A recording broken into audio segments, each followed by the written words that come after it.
endless expanse of the dark growing heather, and iron-stained pools that reflect the low sky. A persistent autumn drizzle hangs in the weather, coating the world where the old mosses die.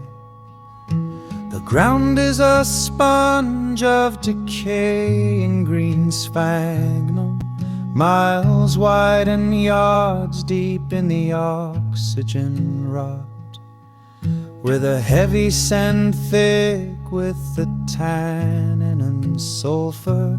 In a forgotten corner the world has forgot.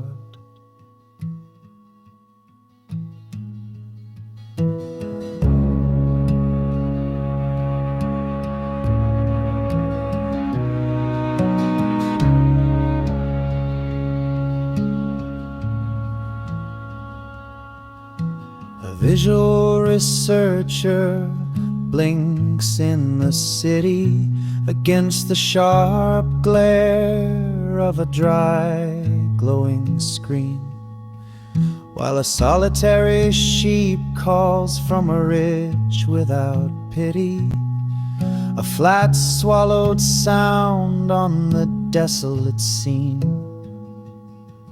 A heavy drop slips from the tip of a dead reed, breaking the glass of a stagnant black pool. The ripple spreads out to the thrum of a freight train, far to the south where the valleys run cool.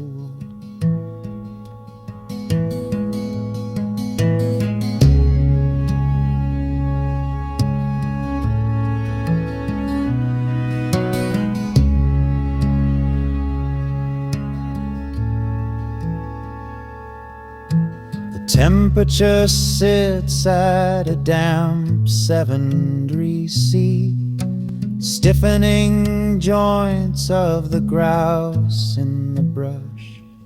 There are no grand vistas or dramatic peaks rising, only the peat hags that wait in the hush. The light is diffused, casting no distinct shadows.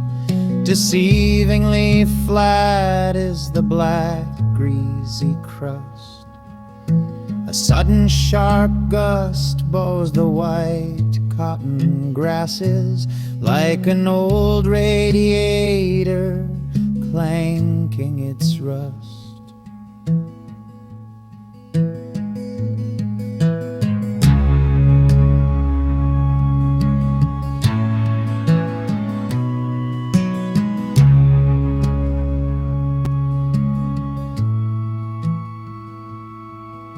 The breath of the wind stirs the face of the waters, shifting the mats of the algae below into irregular shapes like the northern coastlines where the slow freezing currents will blow.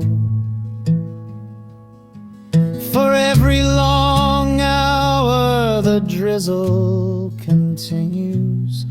The bog drinks the moisture and holds it inside, an ancient wet sponge that has outlived the lifetimes, watching the storms as they conquer and hide. A sudden sharp splash from a frog in the shallows matches the pace of a hiker alone, turning back home as the gray daylight fails him before the dark night claims the peat and the stone.